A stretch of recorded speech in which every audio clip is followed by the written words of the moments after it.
This is Sarah Stewart Holland. This is Beth Silvers. You're listening to Pantsuit Politics, where we take a different approach to the news.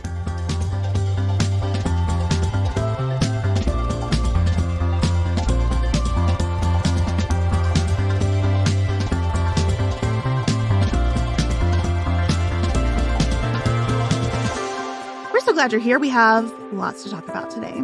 First, we'll discuss Vice President Harris's selection of Minnesota Governor Tim Walz as her running mate and the state of the presidential race in general. It's crunch time. It's go time. Lots happening there. Beth, Donald Trump is having a no good, very bad time. It's been tough for him. We're going to get into that.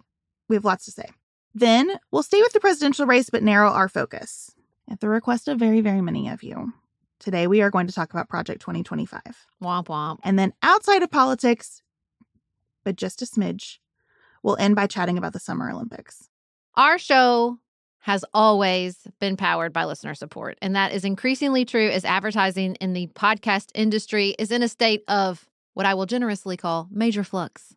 So we would love for you to join our premium community to support the work we do here for free twice a week, but also because we feel like we do some of our best work there. So we're going to talk about Project 2025 today for 20, 30 minutes. Obviously, that's not going to cover the depth of a 900-page document. Lucky for all of you, Beth has produced a 6-part mini-series about Project 2025 that dropped yesterday on our premium channels. We dropped it all at once, so you can binge it or parse it out over time, but there's a lot of depth there. That's what we produce on our premium feed, and everything in our archives is available to our premium subscribers. So it wouldn't work for us to sort of tier out our archives because all these more to says, especially the ones that Beth produces around foreign policy, they bubble up. They become relevant again. And it's nice to have that institutional knowledge that you can go and search and think, I want to know more about Yemen. What's going on in Yemen? Who are the Houthis? You can go find a more to say about that. So that's the type of content that's available on our premium channels. And we would love to see you there, especially next week. Because next week we'll be covering the DNC live from Chicago. We're also continuing our slow read of Alexis de Tocqueville's Democracy in America. On August 29th, we'll have our quarterly Spicy Live event. So for $15 a month, you get all of that, plus Sarah's Good Morning, Monday through Thursday, including the Thursday Good News, which is a crowd favorite. And as Sarah said, access to our full archive. So you can find us on patreon.com. It's Pantsuit Politics, or use the link in the show notes to sign up. I just want to add, we are fully credentialed for the convention this year. This has not happened before, and we're very excited. And so we're going to be probably doing live drops, news briefs together. A lot of our convention coverage is going to be on our premium channel. We're going to be there all week, Sunday through Thursday. There's going to be a lot. We're talking to lieutenant governors. We're talking to senators. We're going to be on the floor, experiencing the speeches, giving you our perspective. So there is going to be a lot of content on our premium channels. So if you're sad that now that the death party's turned into a dance party, you won't be at the convention, don't worry, we will. We'll be there, and we'll be bringing you all the vibes. So if you want to feel like you're a part of it all, go hit up our premium channel. Next up, we have our tickets set. Let's talk about Harris-Walz versus Trump-Vance.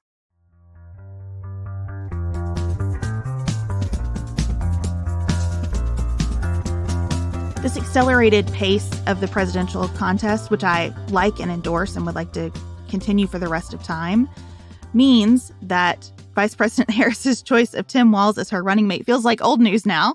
But Sarah, we want to take a second and just check in on that. How are you feeling about Tim Walz? I adore him. I think that he is the sweetest of sweeties and such a breath of fresh air on so many fronts. I love that he's not a lawyer. I love that he's the first non-lawyer on a Democratic ticket since Jimmy Carter. I love his military experience. I really love his teaching experience. I want to hear all about his lunchroom duty and his class on Holocaust studies. I love that he doesn't own a single stock. Just like the financial profile of this man is endlessly fascinating to me. And I think he's fun on the stump. I like to watch him speak. I like the way the crowd reacts to him. It feels to me like he is knitting some things back together. just like emotionally for lots of people. And I'm just delighted. I am delighted.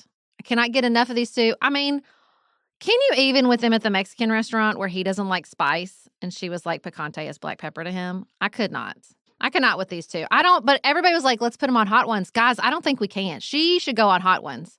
But I would worry about Tim on Hot Ones. I don't think that's a good idea. I'm just putting that on the record now.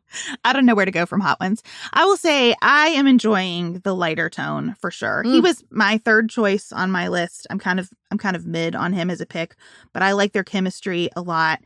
I've been really interested in reading some of the sort of Politico backstory about how the campaign is being staffed and this shift from the Biden focus on Trump as dangerous, and this is a moment of choosing for America, and this sort of heavy existential feel, to kind of a return to the Obama playbook, some of the old Obama team coming into the campaign, and her decision, and it sounds like it has been her decision, to pivot away from a campaign that is about dark, scary, America will end if we don't win, to a more hopeful, forward-thinking, happy version of campaigning. And I'm thrilled about that. Yeah, there's been so many times in the coverage over the last few weeks that I will hear people stick to old arguments, sort of parrot a lot of what you were hearing even before Biden dropped out. And I keep thinking, guys, you got to rip up anything you were thinking before. They seem to have moved on from the double haters, which makes sense. Like this obsession with the people who hated both candidates. That number's like falling through the floor, right? Nobody's a double hater anymore. But there still seems to be this framework at looking at the race through either policy or a referendum on the candidates themselves. Like, well, if it's about policy, Kamala's going to lose on crime and immigration. And if it's on the candidates, Trump's going to lose because nobody likes him. And I just think that is a binary that does not see with clear eyes the reality before us, because I don't really think that's where we are anymore. I think Obama is a closer analogy to, like, this isn't about just her. It's not even about just Trump. It's about the future. Americans like elections about the future. You can't have a winning campaign strategy about the future when you have someone who's running for the third time and has been in our faces since 2015. Okay, so like, to me, there's still like some lag. Even Nate Silvers, who I have an enormous amount of respect for, like some of his analysis, I'm like, you're behind, you're lagging. There's like, everybody's like buffering. I feel like the campaign analysis is buffering, and they have not caught up to the fact that everything is different. Everything is different. The crowds have, the rallies have, everybody on the ground in Arizona and in Michigan is saying something is different.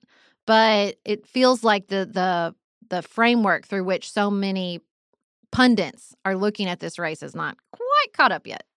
I think a lot of that is about generational change. So you and I are 1981 babies, as we talked about before, which means we really sit on the line between Gen X and millennials.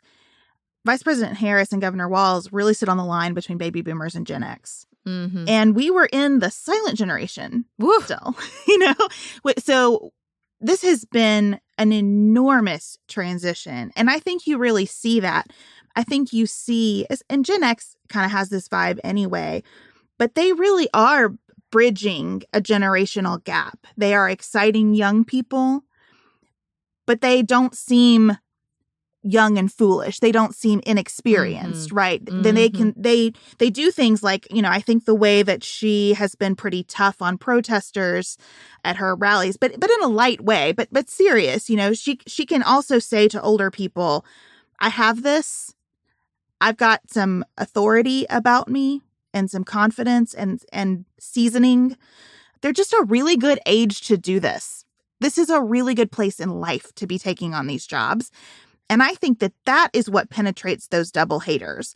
Not that they are going to treat these two like celebrities the way that a lot of the internet does. And not that they're on board with every policy, but that they're looking at them and saying, okay, this seems rational. This seems reasonable to me. We can all live with this. And that's great. That's the best we can hope for in a country this big.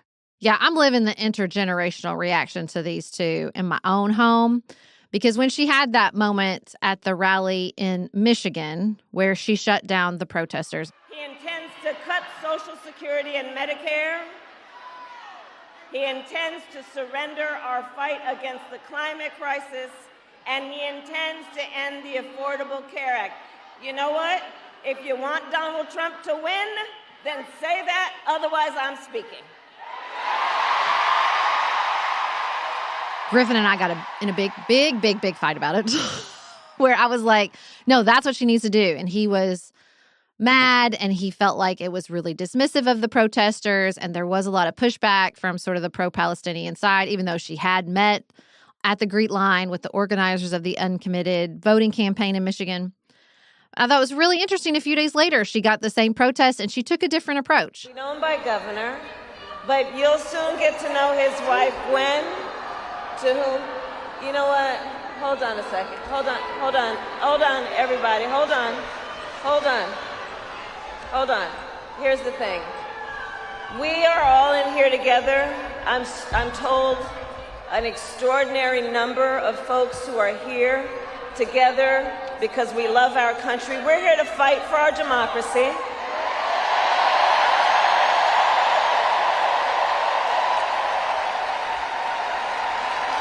Which includes respecting the voices that I think that we are hearing from. And let me just say this on topic of what I think I'm hearing over there. Let me just speak to that for a moment, and then I'm going to get back to the business at hand.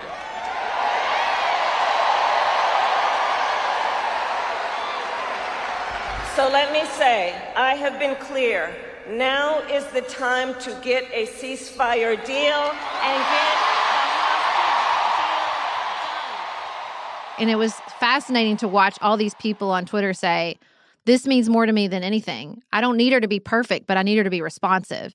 And it did feel responsive to me that she heard that critique of, you shut them down and people need to feel heard, and was able to sort of pivot ever so slightly so that everybody, I got what I wanted the first time, Griffin got what he wanted the second time. And I just am endlessly impressed at this campaign's ability to adapt and respond quickly. It's not surprising that I viewed that moment differently than your 15-year-old son. Mm-hmm. I think it was important for her to demonstrate that she's not a lightweight. And she did that. I think the laugh and Kamala thing from Trump has fallen pretty flat anyway, but it falls even flatter when you see those moments of her showing that she is not going to be intimidated by anyone on the international stage. And that's the hardest thing, I think, for the first woman president to convince voters of. I've even listened to some focus groups with women saying, I worry about a woman president because of the ability to stand up to people on the international stage. And so those opportunities that she has to show toughness in the mix, I think it's great that she seizes them. And then that she shows she's multidimensional because she can pivot, she can adapt. So I think she's handling it really well. Harder times on the Trump side of the ledger. Oh, he's so sad. But he's mad. But mad is a secondary emotion. And I think he's sad because he thought he was going to waltz right back into the White House with Joe Biden as his opponent. I loved the moment in Ezra Klein's interview with Nancy Pelosi where he said a Republican operative said, we just never thought he'd give it up. I just think there's so much there. It was like a whole epic novel in that they could not conceive of a reality in which Joe Biden stepped down from the candidacy because they've been held hostage by this man for almost a decade. And so he's just struggling. He thought he was going to have Joe. He doesn't, and he cannot let go of the unfairness of that. And the crowd size, Beth, the crowd size is upsetting him greatly. Let me add to that list. I totally agree with both of those points. I also think the stakes have changed for him because the Supreme Court did him such a solid. Ugh. I think if you gave Trump and his legal team like Marvel movie level truth serum, they would tell you they never would have imagined what they got from the Supreme Court around the immunity decision. I think all of those, oh gosh, Trump is being so much more disciplined this time. They've really got him on message. I think that was fear. I think he was really concerned about his personal liberty. I think he worried about going to jail. And I don't think he's worried about that now. I think he's right to not be worried about it now because the legal woes haven't gone away, but the Supreme Court has bought him so much time and so much less gravity in the charges that I think all of the things that were keeping him in a range that was working have disappeared. And so you get that at the same time, practically in a matter of months, with Biden dropping out, with the assassination attempt, with this hacking from, it looks like, the Iranian government or their agents. It's probably sinking in for Trump that the Iranian government is a foe unlike any he's ever faced. And they will pursue him, I think, till the end of time about his order to assassinate Soleimani. Psychologically, that's a lot for anybody. That's a lot of change for him in a very short time. And so I think he's just way, way off his game right now. Well, what's the only thing I wonder about is I feel like looking back over this year, the tightest control he had that shook me, that I did not expect and surprised me, was how he was able to sit back in the beginning of July and let Democrats fight about Biden. And that's post-Supreme Court. He should have understood his, sort of changed liability by that point. And to me, that was like, I'm not a conspiracy theorist, but I do wonder if he just had COVID, because there are some mumblings that maybe he just had COVID and that's why he disappeared for 10 days. So there's a part of me that's like, well, that's the most un-Trump-like behavior I've seen, is when he really was able to just sit back. Now, this was post-assassination. Well, not really, not those first 2 weeks, and let them fight it out. And so I don't know if it was fear of like, oh no, we don't actually want him to get out of the race. But me and Tim Miller are on the same page of this. I never believed for one hot second that this was some highly professional outfit that had all this control and all this was paying attention to things, and he was a different candidate. I certainly never believed he was different post-assassination or otherwise, because he is right. He is who he is. But I really never believed that the campaign was that different either. The only difference right now is that he hasn't fired everybody by July, which he has done in the previous 2 campaigns. That could happen by the end of August. Maybe it'll just happen a little bit later. But it's just, it's the same song, different verse. Same song, different verse. He doesn't like to be losing. He's lashing out with these racist attacks. He's not going to be able to strategically attack her. I was talking with Griffin this morning. I thought, the timeline, again, could not agree with you more on this timeline. This is beautiful. America, let's just keep our death grip on this. Let's refuse to allow anything different but this 100-day sprint. I love it so much. But I was telling Griffin, this is, again, what I was saying about the sort of lag in analysis. I keep thinking well, dang, we're going to do the convention. We're going to do it'll be Labor Day. We have September and October. Could we have an October surprise? But it's like I told Griffin, I'm like, an October surprise is based on the idea that people are either really baked in and exhausted by this point, or are just now paying attention. And that's just not true, right? That's not what it's going to be this time. Everybody got their attention taken in July and August with this massive change. And it's not like they're bored at this point in October. So I think this is true of the polling where they're like, oh, I'm been meaning to ask you about this because it's bugged me so much that so many analysis adopted the framework of the Trump campaign that this was a quote unquote honeymoon. And I'm like, y'all, that's not what this is. This polling is lagging what is actually happening. I don't want to curse it. I am an inner believer in the woo-woo energy of things. But I don't think that we're just going to level off and it's going to be this real fight to the finish and close. I'm sorry. I just don't. That's not what I see. That's not what my gut tells me at this point. I think all these indicators are lagging and that we are seeing a very dramatic change in the race that will most likely just grow over the next few weeks. I could be wrong. I agree with you about that. And I sincerely hope that we turn out to be right on this, because I think the The second most important thing about this election, other than Trump not winning it, is that it be a clear, decisive result. Just a beating. I want a beating, Beth. I want it to be brutal. I just want it to be clear because he will talk about being cheated out of it again anyway. There will already be all of these conspiracy theories, incentives. We will have some kind of national strangeness after the election. But the more decisive it is, the more quickly that can die down. And I really hope for that for the sake of the country. The other thing that I think is increasingly possible is that the down ballot starts to look a lot different than we thought it was going to. I think that she will have some tailwinds that will be really helpful here that haven't shown up yet, but that are coming, especially the way that they're working for it. I mean, we went from almost no campaigning to them jet setting across this country, a different city every single day, bringing out the party. People who didn't want to be seen with Biden can't wait to get on stage with these two. I think it really changes the tenor of things. And the other thing that I want to make sure we talk about for a quick second that adds to this is that congressional Democrats have been really responsible in the wake of the things that have been happening with Trump. And I specifically am so glad that there was no fight about the need for a bipartisan task force to examine the Secret Service failures at his rally.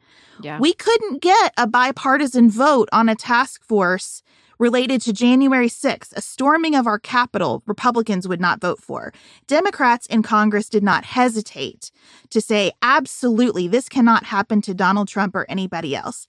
I hope they'll take the same posture about this hacking, because the American president, whoever that person is, and whatever decisions that person has made, and the wisdom or not of those decisions, we cannot have a foreign adversary personally pursuing that human for the rest of their lives. We have got to protect the office from that kind of aggression. And I hope that Democrats will continue to show, yes, we are about good governance. We aren't just partisan knife fighters.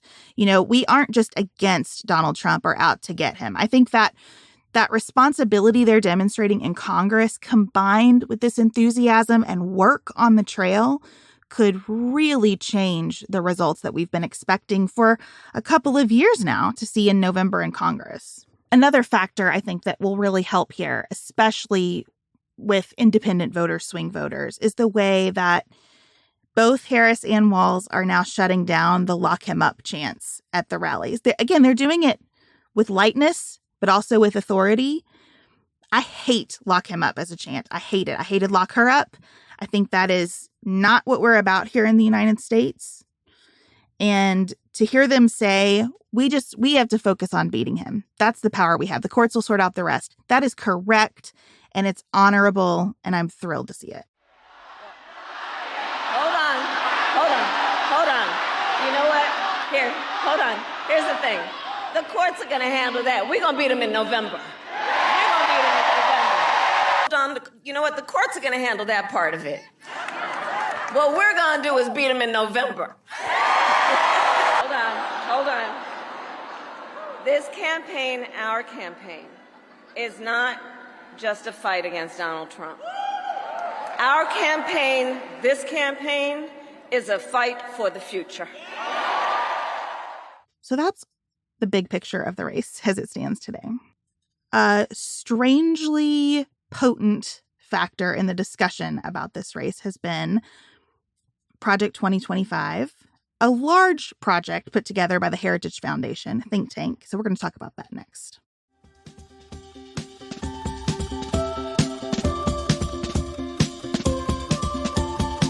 Sarah, every time we've talked about Project 2025 in our team meetings, we both have been like, I don't really want to talk about that. So I thought we should start out with why. What is it about Project 2025 that has been off-putting or not of interest to you? I think it was a boogeyman. I think that you can write anything you want on paper. You can put, as my husband so crudely put it, your conservative wet dreams in a list as much as you'd like, but that doesn't mean anything. And so, I understand the concern that people have. But I guess I didn't want to talk about it because none of it's surprising to me. It wasn't surprising to me, the plans they had. It wasn't surprising to me how much Christian nationalism is woven through all of this. And so I didn't feel the need to sort of take it down because I don't think it's new. I just think they put it on paper, but none of it sounded interesting, unique, or for that matter, strategically possible. So that's kind of why I was like, I think it makes for good like headlines and attacks, but as far as like an in-depth, nuanced conversation, that seemed difficult. If I say it like this, a bunch of conservative organizations have put together recommendations for a new Republican president. Like, okay, that sounds normal, right? I think, that's what think tanks exist to do. That's what advocacy organizations exist to do, to say to leaders, here's what we would like from you. I also never had confidence that a Trump administration would be organized and disciplined enough to execute on a complex plan of any variety, or that he could stay focused long enough and keep people in the top jobs long enough to get there. So I've never been worried about it. I see online people saying, this is terrifying. I just don't feel terrified. I'm aware that there are people in this country who have a very different vision for what the country is supposed to be than I do. And I'm aware that some of that is worrying. If they consolidate enough power, as they did in the Supreme Court to overturn Roe versus Wade, there can be really bad consequences of that. As in a matter of electoral politics, though, I just don't think that enough people are going to engage with this document on a meaningful level for it to be that important. I did not anticipate that the good branding of Project 2025 would kind of take off and allow that boogeyman to serve Democrats in the way that it has. Right. And that's it, right? That's it. So as much as I think the framework around the 2024 presidential election has changed, my framework for understanding Donald Trump and this MAGA party has never changed, which is they never miss an opportunity to miss an opportunity. Overconfidence is forever the name of the game with this group of people.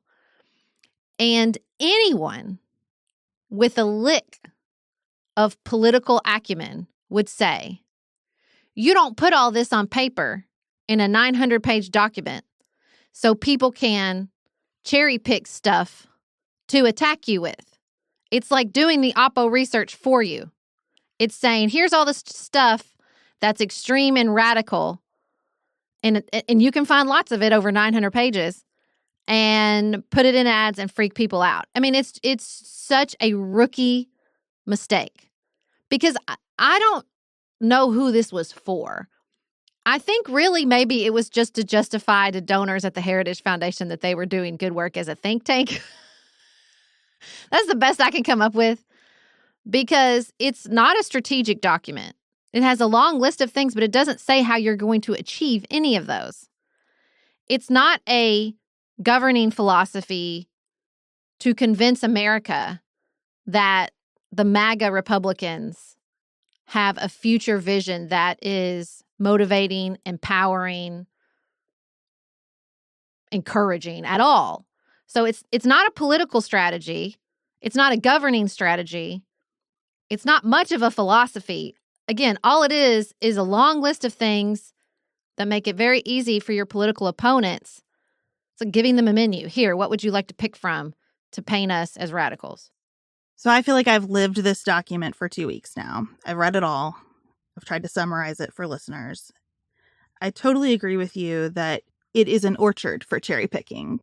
Engaging with this document in good faith is really time consuming and not in the interest of anyone in an election season. I tried to really go through and say, I'm going to put aside who's proposing it and just look at these ideas and say, what do I agree with? What do I disagree with? What do I not have enough information about? From that perspective, I read it as a document that was created to build a MAGA movement without Donald Trump. I think this was for a DeSantis administration.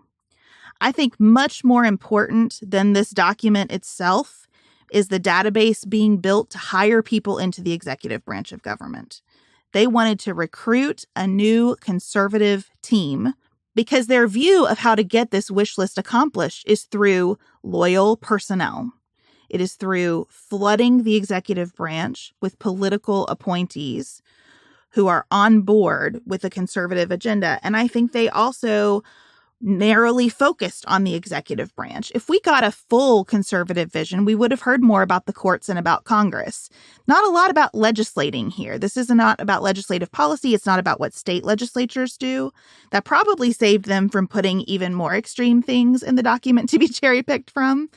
But it is about saying, okay, if we have a new commander-in-chief who really wants to systematically remake the government and can get enough people in positions to do that, what is the call to action within each department of government? Yeah, as I listen to your whole series, I still think the document reveals more about what they don't know than what they want to get accomplished. Listen, I am a macro thinker. I love to zoom out. It's my favorite thinking exercise. But the more I listen to, you run through every department, here's what they want to do with the SEC, and here's what they want to do with the FEC, and, all these people that participated this. At the same time, I was listening to a lot of conversations with Nancy Pelosi about her new book, The Art of Power. I thought, you guys still don't get it. You just don't get it. Because I think she's right. They don't want to govern. Maybe it's not that they don't want to govern, but a governing vision. She's really big on, you got to know your why. You got to know your why. And as I listened, to a lot of their requests of this laundry list, I still never heard a why, except for we hate Democrats' approach to climate change and we hate Democrats' approach to DEI and wokeism. But that is not a why. Not you guys is not a why. You guys do it bad. We want to do it different. It's just not a why. Because it's not even consistent to the why that I sort of grew up understanding about the Republican Party, which is give it to the states. They don't want to give it to the states. They want to give it to the states they like. It's really not small government. It's not cutting spending. And really, I don't think those are highly motivating whys either, if I'm being honest. And so it's just, as I kept listening to these lists, and it's like some of it's in better faith than the rest. I agree with your perception that where they had pieces where there were debates, that's interesting. Many of these authors were engaging with in good faith and more experience than others. Fine, but it's again, why? What are you doing? What do you want? What is the vision of America that you have, except for, run through with Christian nationalism and traditional family values, which not only do I think is wrong, just as far as where America is and where it's going, I think it's a losing strategy. I don't think there are enough Americans that agree with you on that. And so there just wasn't anything in here except for some interesting policy proposals that, to me, takes the MAGA movement past Trump. Because there's no there. It's all built on him. And this document, I think, to the personnel part, even if you did that, guys, even if DeSantis, let's just recreate another time machine. Let's have a time machine. DeSantis is the candidate. He wins. He gets in. You fill all these positions. It's still not going to be what you think it's going to be. It's still not going to happen. It's the problem with the Trump administration was, of course, a lack of expertise and a slow-footedness in filling these positions and filling them with the wrong people.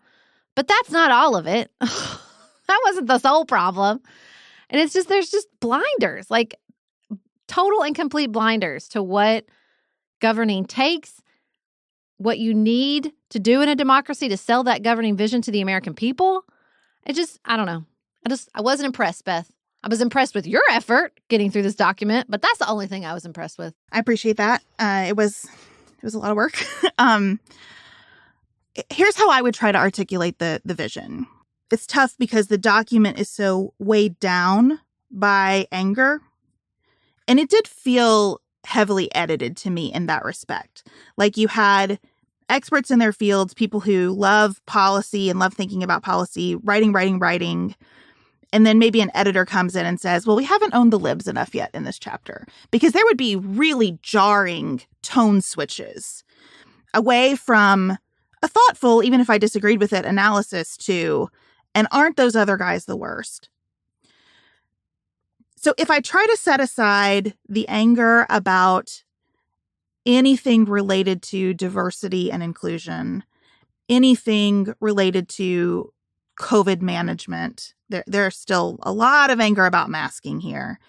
If I set aside anything related to that sort of Christian, a very particular form of Christian vision for what a person's life ought to be like, the rest I would say is a vision of government that is limited to a robust national defense, and that national defense in a more isolationist way, that we are built up with the most powerful military on earth that we rarely deploy, but that everyone understands could be deployed at any moment to devastating effect for anyone who wishes to do us harm. So government principally as about national security, and secondarily about guarding the economy, and thirdly, operated in a way that they believe would be more responsive to voters. So the Schedule F of it all, that a number of people have been concerned about justifiably since that concept started being discussed by the Trump administration, is essentially a vision that every arm of the executive branch of government should have political actors driving the bus instead of career people who have a different vision than whatever president just got elected. And I think that if you work in government, you're going to have really strong feelings about that. And if you don't, I think it's easy for your feelings about that to lean in a very partisan direction. Well, if Democrats were finding resistance from actors in executive branch agencies, I think Democrats would say, no, we should put more political appointees in there to drive the president's agenda. And since Republicans have, in their past few presidencies, found that resistance from career people, they're saying we need more political folks in those positions. And I think that's an argument worth having. It's just an argument that's really hard to present as a vision when, for the vast majority of the public, this reads like alphabet soup. There are too many agencies. What those agencies do is opaque. It is complex. And most people just want it to work. And they want it to work well enough that it doesn't get in their way. And they only get mad about it when it becomes an obstacle. So it's hard for that to be a compelling vision. But that's how I would articulate the sort of affirmative vision that they have for what government is and what it does. I mean, I just think the problem is, like, you can't put the anger aside. Like, who's going to do all the goodwill you just did to bury out from beneath the anger? Because you can't present an affirmative vision of what the United States should do to defend against its enemies, particularly abroad, because everything out of your mouth is that the real enemies are Democrats. So you can't talk about China.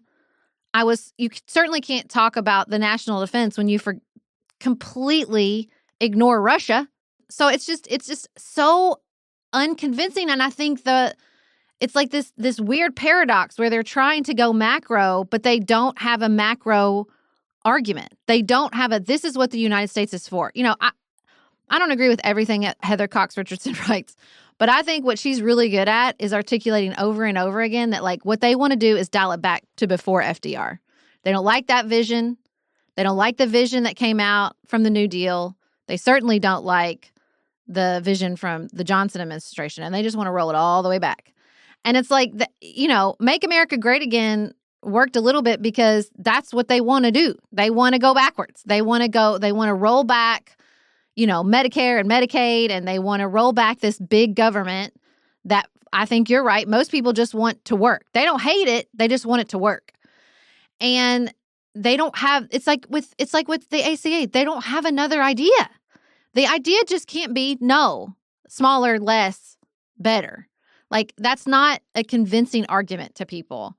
And if you don't get that, if there's no philosophy that you can easily articulate. I mean, Harris and Walz are easily articulating, like, we want better for you and your kids. We want to care for every American.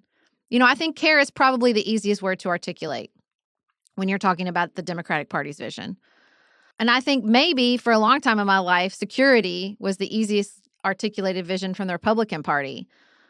And I hear good ideas. That whole section on the military, like, those people care. I think there's so much room. It's not like everyone's saying everything in the federal government is firing all cylinders and is the most efficient option out there. But, like, I don't know.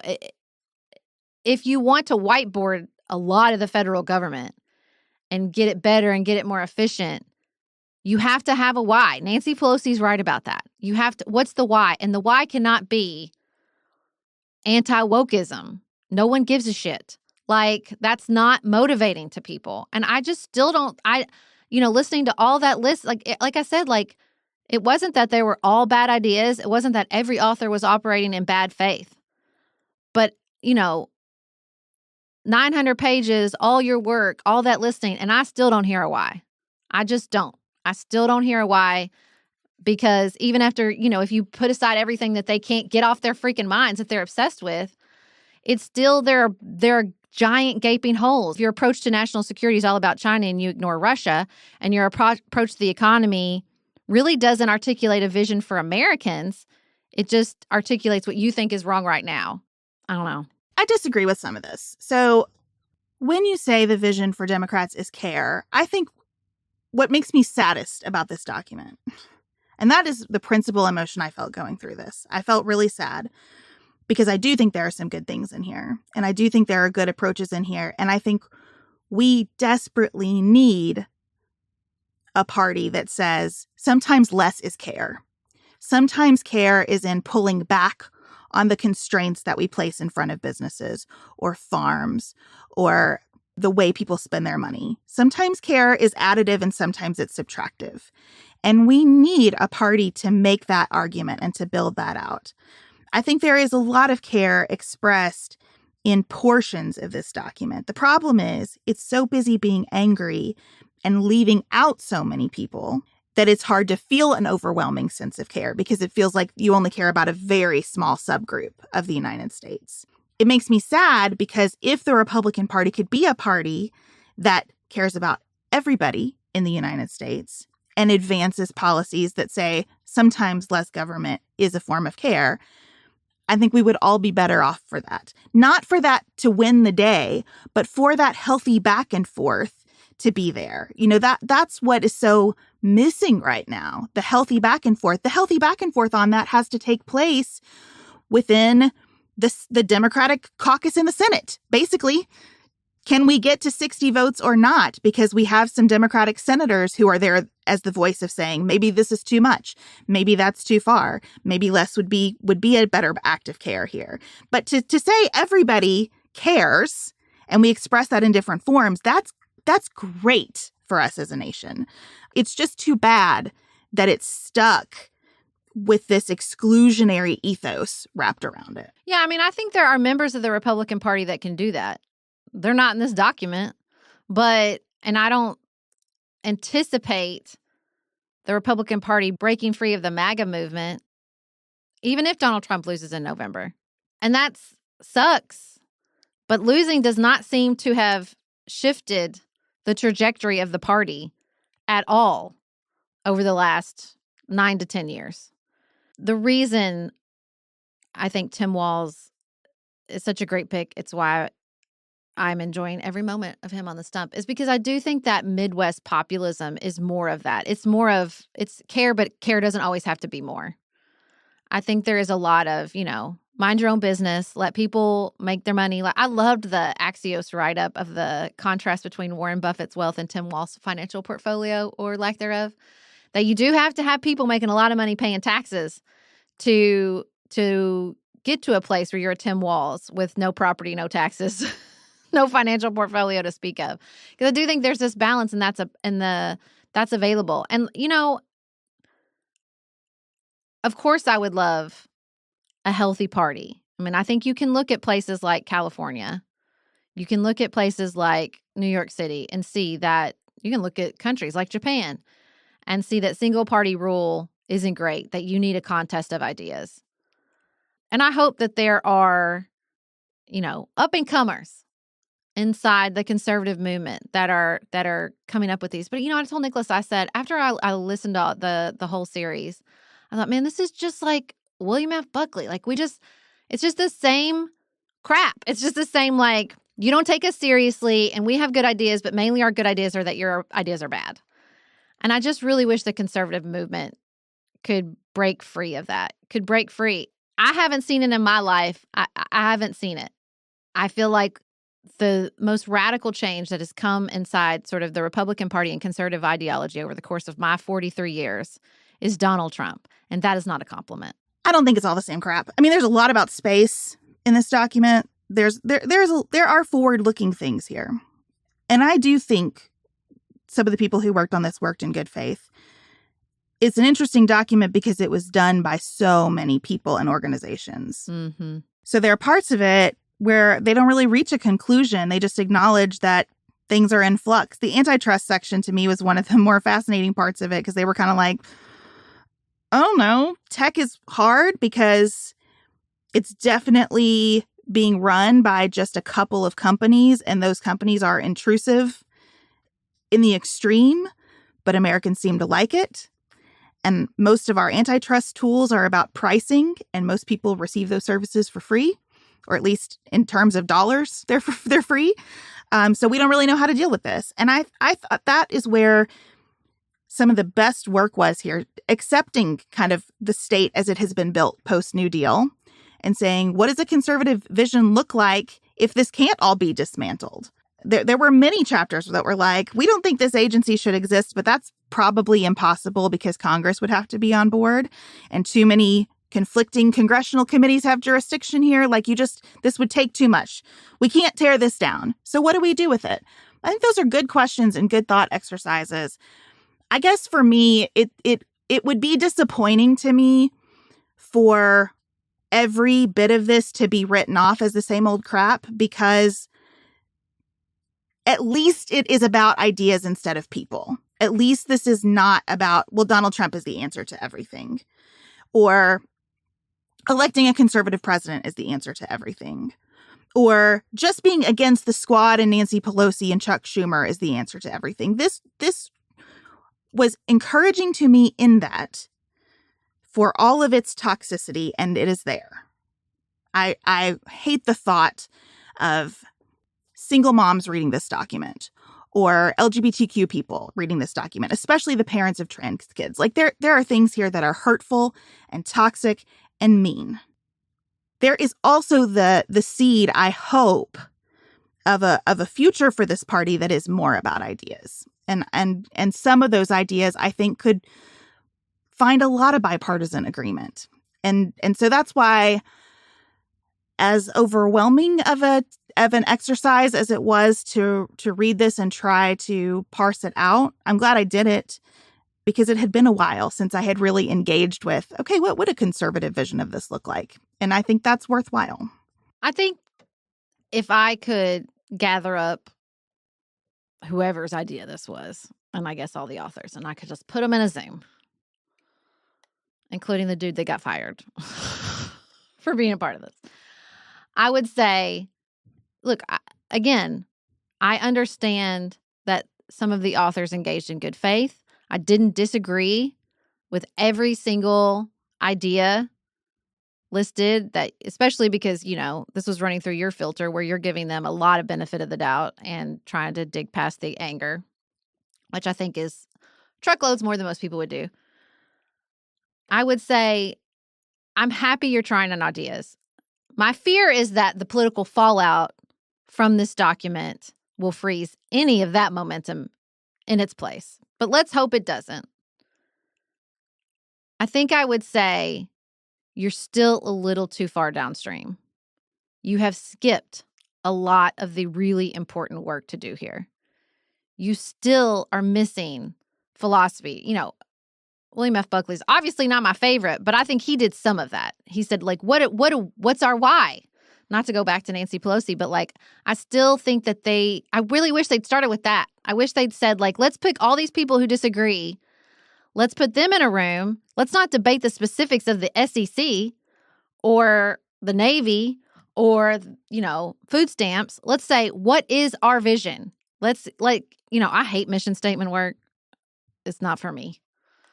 I'm bad at it. I don't love it. But I think they could use some of that. I think they could use, let's get, 6 different generations along this political spectrum. Let's get in a room and say, if we're articulating the conservative vision for America for the presidential race in 2034 to the American populace, what does that look like? Let's articulate it in a positive form and see where it goes from there. Because I'm afraid that just this, the political fallout, this will just freeze any of this idea talk. And it'll go back to, although I don't know. I mean, they did that. They did that when they lost with Mitt Romney. They said, this is where we're losing. This is what's going wrong. And there was no follow-up and we ended up with Trump. I don't know. I'm just not feeling particularly hopeful here. Well, I do think it has become politically toxic. I think that Trump himself is super annoyed that he ever has to address questions about this. Certainly the campaign has said kind of, how dare you? It'll be Trump's presidency, not the Heritage Foundation's presidency. He'll do what he wants. And that's why I've never been worried about this, because I've always believed Trump will do what he wants. And that will change moment to moment.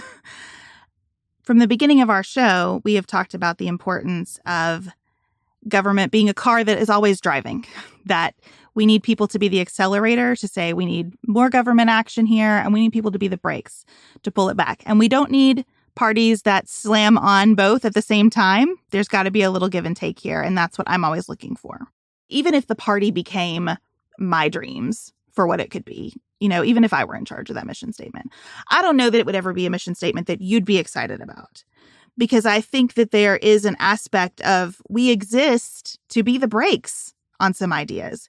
We exist because we believe that people in their communities, in their families, should not have obstacles imposed on them that make it harder to live as they would like to, define success as they would like to, pursue a good life as they define it.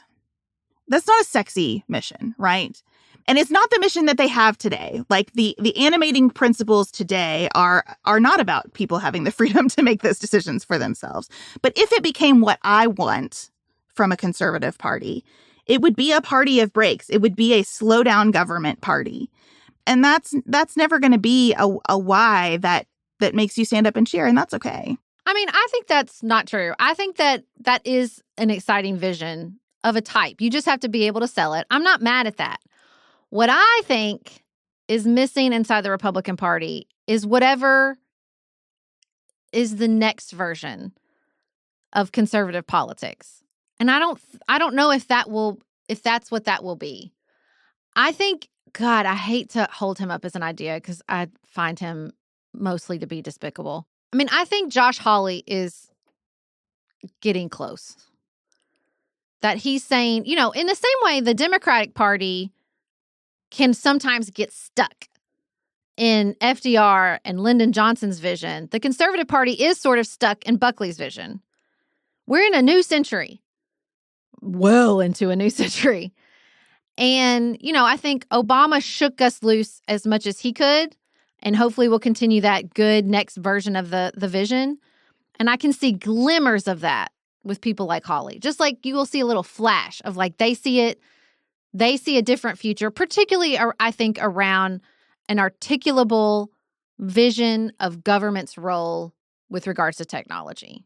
And look, I think sometimes Josh Hawley and his are further along on that path than the Democratic Party. And I mean that as a compliment, because it is one.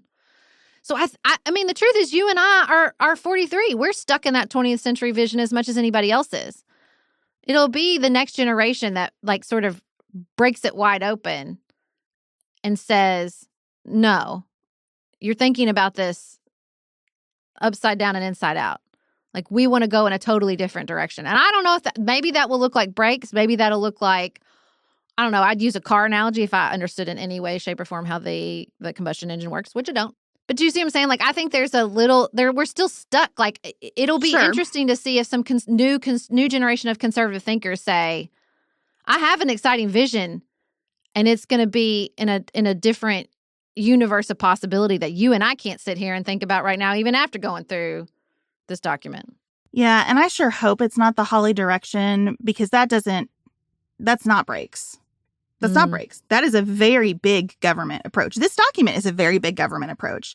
There are in this document strains of old school conservatives, but not much. Mm-hmm. It's not a bunch of Reagan alums here. There are a couple, but this is a document assembled by people who are much further down that populist path. They don't cut Social Security. They don't make meaningful reforms to Medicare and Medicaid here. If you did everything in this document, you would spend more money, and a lot more money, every single year in perpetuity. I don't see a version of this that even in the long term, after you get the restructuring done, even in the long term, I don't think you end up saving money through these proposals. And I don't think saving money is what government should be about. I don't think a party's entire why should be that we spend less money. But I do think there is an absence of that sense that sometimes less is better from government in the Josh Hawley way of thinking. That is just government being bigger and more intrusive on different topics than Democrats want. Well, I think when I get a glimmer of Hawley that I'm like, where I'm like Elizabeth Warren, maybe we could work together, is the acknowledgement that when you scale back government response, it just allows a rise in corporate power that really nobody likes. And so we have to find a balance. You don't want big government, fine, but you don't want big corp either. And so let's figure out the balance. And I do think when you look, Josh Hawley's not a dumb guy. He's not my favorite, but he's not stupid. And when you get someone like Josh Hawley and Elizabeth Warren in the same room and they say, okay, neither of us are happy here. What would this look like? Then you get the brakes and gas. I think, honestly, that would be appealing to both of us because they're far enough apart in other ways that they're not just going to roll through and it's not going to just be a giant government response. I think there's some populism there, absolutely. But listen, I ain't opposed to all populism, okay? I live in the town of Alben Barkley. I'm not opposed to all populism, but I do think you need breaks in a way you probably could get if you could get the visions of Elizabeth Warren and Josh Hawley in a room and say, okay, what are we looking for here? Because I think the truth is, and the sooner both parties figure this out, is the better, is that most Americans are in agreement with Hawley and Warren on this. They don't like it. You go to a barbecue, you go to a pool, you get started, people don't like how big government is, and they don't like how big corporations are. They get a sense that there are all those mergers and acquisitions. We said, no, too much government. Let's just let everybody merge and get bigger and bigger and bigger. And they don't love the results. I don't know that we don't love the results today, but I think we correctly don't love the results in terms of where that could go. I mean, we don't love the results, but we do support the results with our dollars. Like we do shop with giant corporations. Yeah, because we don't have a choice. And we are happy that a package can be delivered tomorrow morning that I ordered yesterday, right? Like we like some of the results. What I think the kind of next generation of people leading government have to think about is that is not, the corporate titans are not content with being corporate titans. They also want to have space colonies. They also want to have private security firms that start to feel like militaries. That we are entering a world where the nation state has a ton of competition coming from the titans of industry. And I think that's where some of those populist instincts that I normally have very little sympathy for are correct. And again, like, that's interesting. Like, diving into that, that's good stuff. If Project 2025 could be a springboard for that kind of discussion, that's a win. Well, and I think that's why the portion of this document that's about the military is the most engaging, because there is a why there.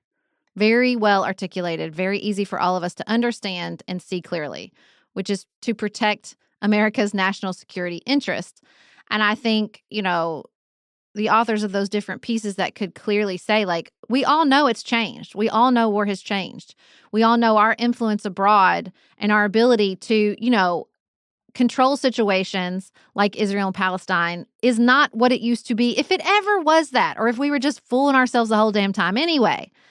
And so, that's what Griffin and I get into all the time. He's like, we just need to do this. And I'm like, that's not how this is going to work. We can't just do anything, anywhere, ever. Never really were able to do that. And I think that it's interesting that, the progressive left in so many ways has not, spent decades critiquing this type of American all-encompassing power, and now wants to use it when they want to use it. Sounds a little bit like parts of Project 2025. We want the states to do what they can do unless we don't like what they're doing. Well, there's a lot more. We could spend a lot of time here, but good news, we have spent a lot of time on Project 2025. So if you are interested in learning more, the 6-part series is up on our premium channels right now for everyone at that $15 a month level. I would love to hear your thoughts and your questions and what you're thinking more about. And we're going to move on now to our palate cleanser as we end the episode talking about the Olympics.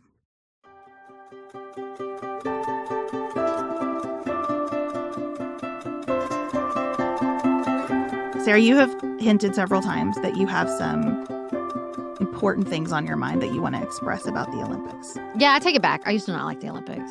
Y'all convinced me. Paris convinced me. I mean, it was a good place for me to experience a change of devotion. I love Paris. It's one of my most favorite places on earth. They seem to have figured out generally how to make it easy to watch the Olympics. Peacock seems to be like a big winner of this Olympics. Viewership is up 76%. So it was easy for me to watch things I wanted to watch. Caught me at a good moment. I'm ready to be patriotic again. I never stopped being patriotic. I don't put that on the record, but I just hid it because it was cringe and you weren't supposed to be patriotic. But I was patriotic the whole time, damn it.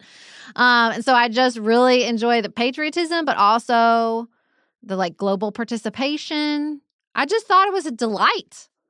I don't think I was alone. I think everybody was delighted by these Olympics. They're just good. There's just so much pent-up, I think a lot of pent-up energy from Tokyo getting delayed and not being really, no crowds, all that problems from the pandemic.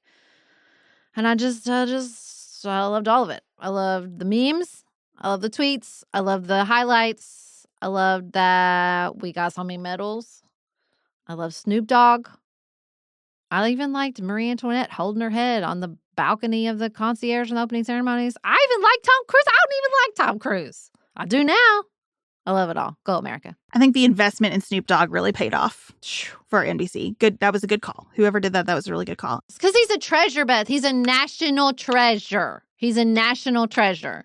I really enjoyed the Olympics too. And I felt like some of the really good vibes around this Olympics are evidence that so many reform efforts have been happening in sports. I saw someone tweet, and I wish I could remember. I should have saved it. She posted a picture of an Olympics gymnastics teams from the 80s and the current women on the team. Their bodies look different.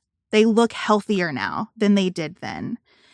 And there has been so much uncovered about abuses and scandal. You can just tell that sports are in a time of transition and a lot of it's getting healthier. I felt like there were fewer people just breaking down in agony in this Olympics when things didn't go right, and a lot more celebration when they did. The U.S. men's gymnastics team, that looks like a blast. That looks like a frat party on the road. Like they're living their best lives. There just felt like less tension and more celebration here. And I thought that made it so much fun to watch.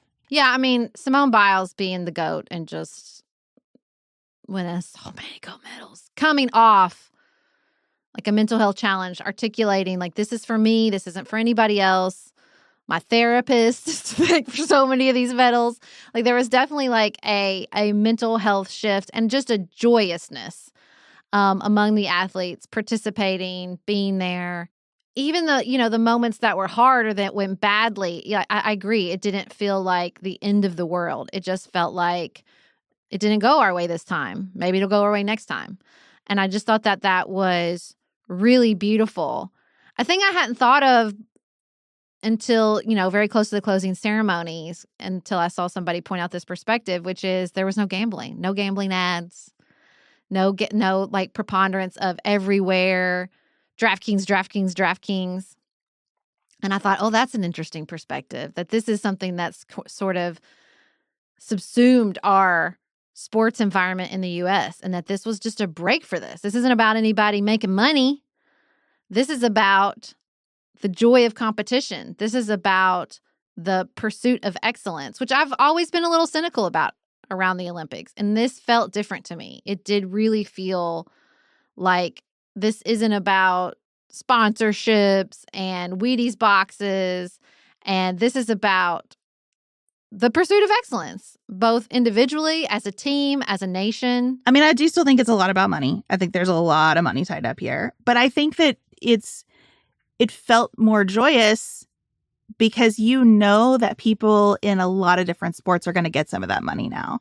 And you saw in the advertising itself an interest in the Paralympics, an interest in athletes in sports that we don't typically see, in a much more diverse group of people getting those sponsorship deals. Like, it just had a more abundance flavor to the money than the scarcity in the past, I think. And that to me is what made it feel so much lighter.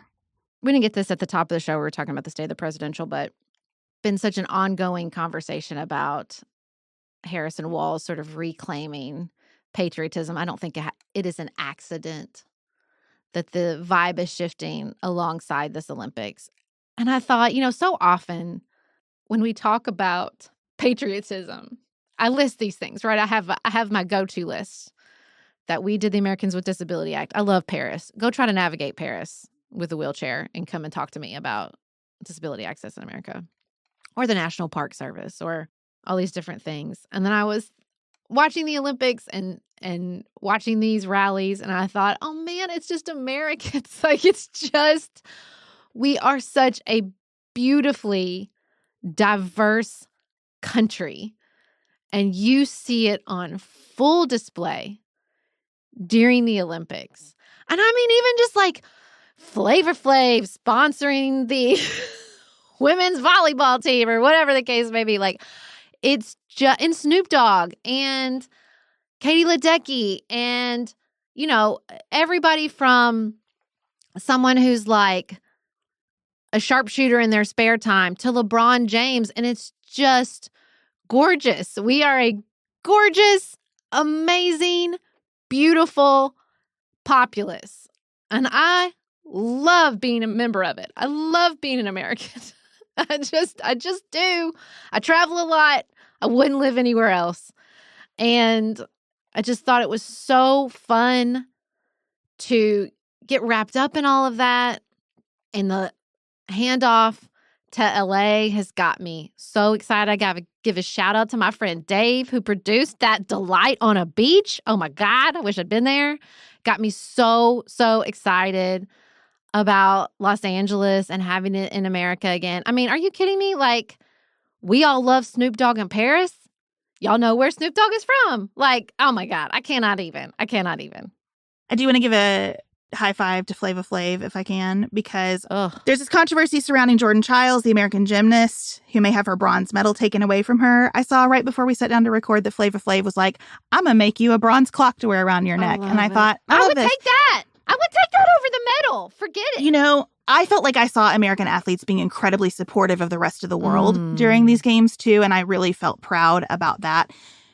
There are still problems. IOC still has its issues. I worry, I do still, about the impact on cities of bringing the games. It's positive, but it has its downside too. I don't think these athletes should be sleeping on cardboard beds. I still wish we would have a permanent facility for the Olympics in Greece and different countries could host there. I think that would be a lot better. That said, I loved watching Tom Cruise on his bike with the flag making his way to LA. I was so excited for Mayor Karen Bass. That had to feel amazing to accept that flag and to accept that handoff. It's a good reminder that nothing is pure and you can still find so much enjoyment in it, and it can still lift so many people up and bring so many people together. And I do think it cements this direction that America, our best hope as Americans of finding each other again is through sports. That's where we get real sports and music. We get real excited about those two things. Well, I used to be into your proposal, but now with Paris, Los Angeles' goal is to make a profit. And you know what? I believe in them. I believe that if a place can figure out how to have the Olympics for the third time and turn a profit, it is Los Angeles, California. I just think there is something special again, I love Paris. I love the French. And so it clearly, imbibed them with this sense of like, we want to show you what's great about us. I loved the New York Times headline. It was like, Paris, uncharacteristically giddy, loves having the Olympics. I was like, yes, I want more places around the globe to be uncharacteristically giddy at their chance to show the world what is great about their place. I love that. I loved every minute of it. I even loved the opening ceremony controversy because, first of all, the opening ceremony was deeply weird and deeply French in a way that filled my heart with joy because I can be both things. I can be patriotic and love America.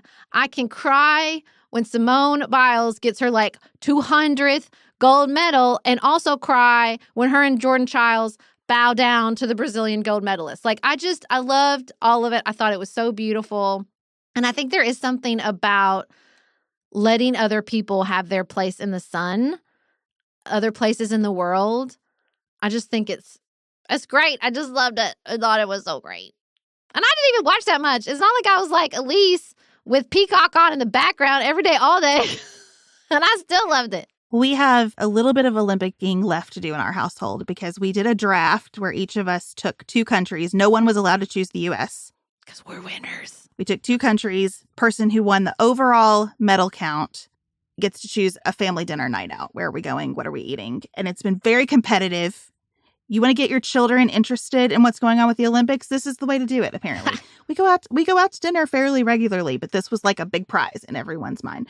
So Chad won because he took China, and I told him I hope it was worth the expense of his soul. Judgment. Jane is really aggravated because Great Britain was just behind. Who got France? Ellen took France. Because France really I think there was something about it being there, man. They went for it. I don't remember ever France being this close in the medal count, but maybe I'm wrong. Oh, that French swimmer was so much fun to watch. We watched a lot of swimming because my girls swim, and it was really, really fun. And you can keep the Olympic spirit going in your family, too, even after the draft, because the Paralympics start on August 28th. So tune in for that. Thank you all very much for joining us today for this extended conversation about the Olympics. Don't forget to head over to Patreon so that you get our extensive coverage of Project 2025 and you get the DNC next week.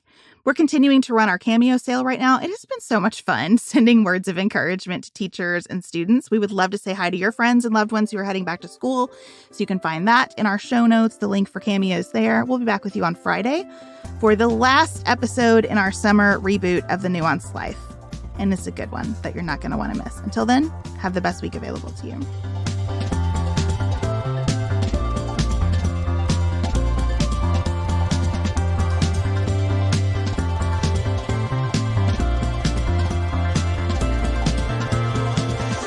Pantsuit Politics is produced by Studio D Podcast Production. Elise Knapp is our managing director. Maggie Penton is our director of community engagement. Xander Singh is the composer of our theme music with inspiration from original work by Dante Lima. Our show is listener supported.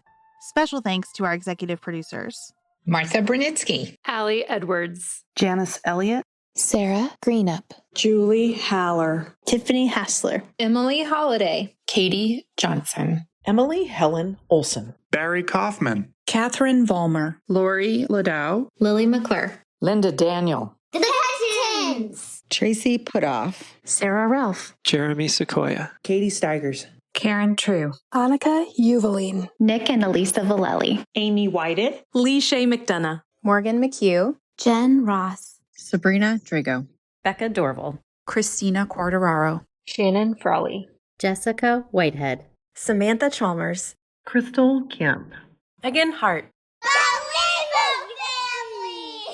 The Adair family, Jenny Francis, Leanna Pilgrim Larson, The Monene family, Ashley Renee, Michelle Palacios, Jeff Davis, Melinda Johnston, Michelle Wood, Nicole Berkless, Paula Bremer, and Tim Miller.